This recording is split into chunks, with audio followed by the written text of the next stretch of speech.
we know of a number of feedbacks, including water vapour, the most important feedback. Yet your use of the Stefan-Boltzmann law excludes the effect of water vapour entirely. Not only is there an effect of water vapour, there's also an effect of carbon dioxide from the carbon sinks. As temperature rises, carbon is released from places such as the Amazon rainforest. There's also an effect of methane, which we're already seeing. Now, in your talk, the feedback's not even considered, but in the IPCC report, the interacting effect of all these feedbacks, you have a vicious circle, but you have vicious circles on vicious circles. That's what we're facing in this current situation, and by the end of the century. So how do you deal with the feedbacks? And apparently there's very little extra CO2 in the atmosphere. Is an increase from 280 to 380 very little? That's all. Thanks.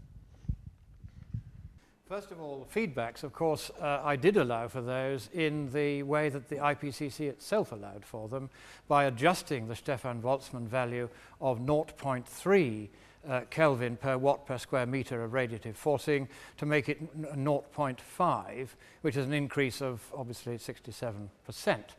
And that is, broadly speaking, what the IPCC has done again in its 2007 report. To look at one or two of these climate feedbacks, let me explain what a feedback is. When a radiative forcing of any kind perturbs what would otherwise be the uniform behaviour of the climate, then temperature will go up, and the fact of temperature going up will, it is thought, induce further changes in the climate which cause temperature to go up still more. Now, there is, to talk about your compounding effect of these feedbacks, that they feed upon each other to a certain extent, there is now, for the first time in IPCC's 2007 report, admittedly buried in a footnote halfway through an incredibly technical description of feedbacks in chapter 8, which is on how the computer models work, there is quite a simple formula, which is what the IPCC recommends for calculating the effect of those feedbacks. And in my own calculations, I have therefore allowed for the mutual reinforcement to which you quite rightly refer.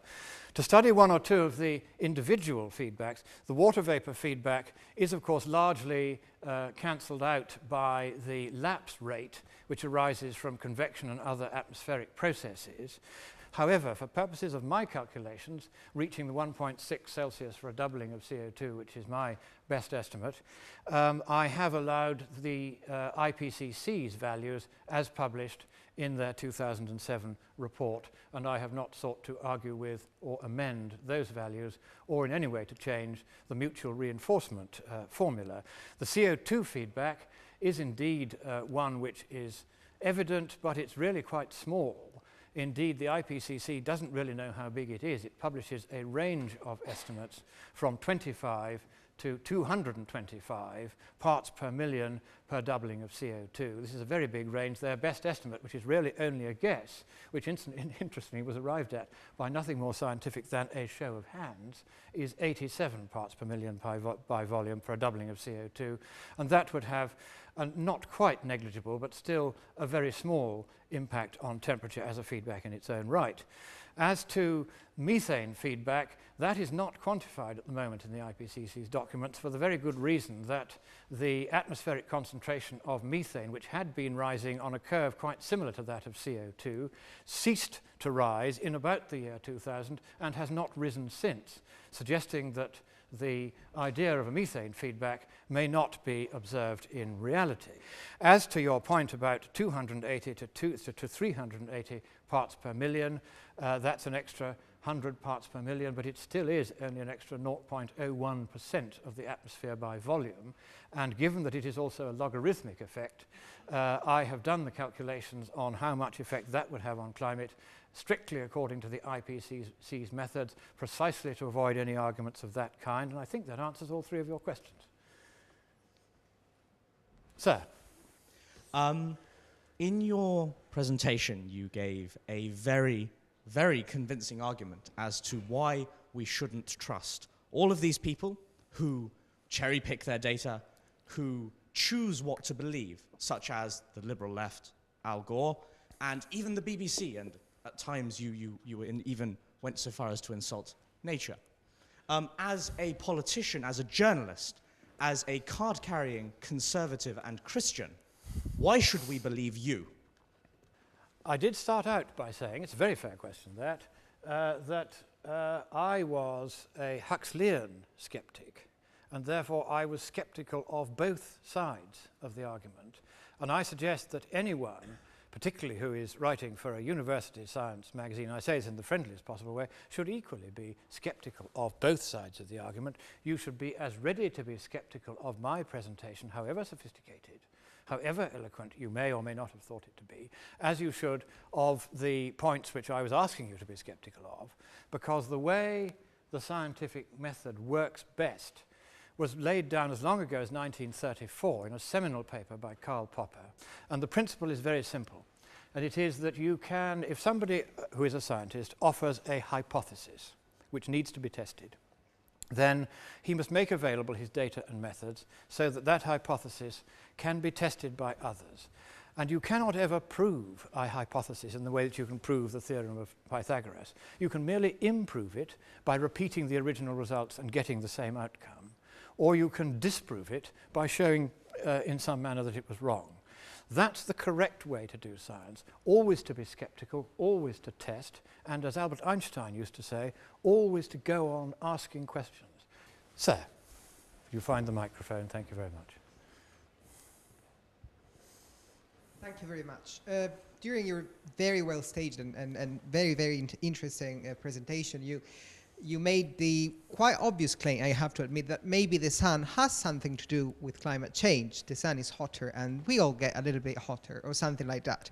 What my question is, do you reckon or do you think that there is any actual damage, even apart from climate change, that CO2 emissions can make? And if so, do you think that this as a problem should be in any way addressed or not? I'm afraid that my conclusion at the moment, it's a very fair question, my conclusion is that the correct policy to deal with our increased CO2 emissions is to do precisely nothing. It simply makes no sense to address what, on the calculations that I've done, is not going to be a serious problem. Now, my calculations are not controversial. They're rooted very firmly in the IPCC's own data and methods, including, some quite sophisticated points, such as whether I'm allowing for the mutual reinforcement of different climate feedbacks to feed upon each other. All of these things have been allowed for in my calculations, and I can't make it into a problem, however hard I try. And I think one needs to be much more hard-nosed about this, to accept that they don't really have enough data to draw the conclusions they're drawing, to accept that there are the constraints upon the effectiveness of CO2 as a forcing agent, which are very powerful constraints. They do limit how much damage it can really do.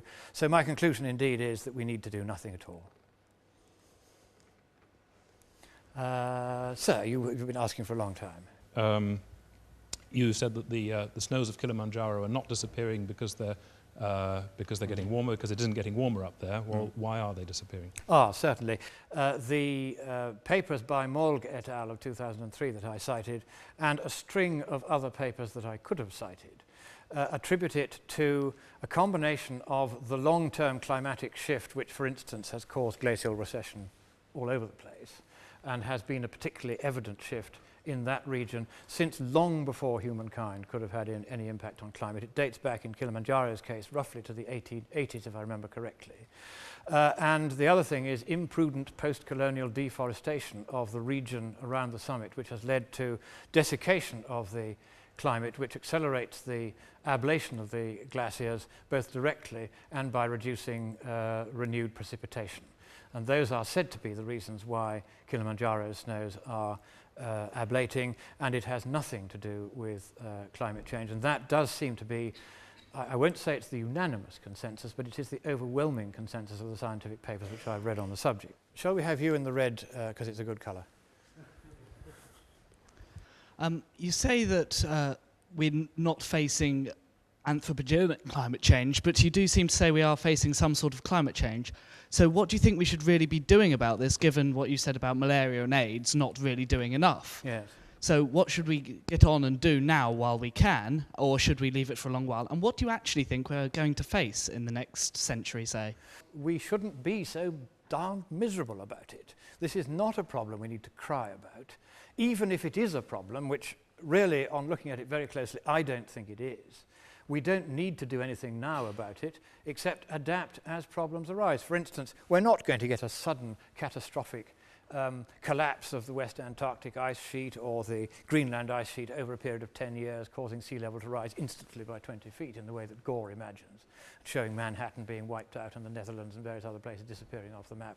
This is just not going to happen.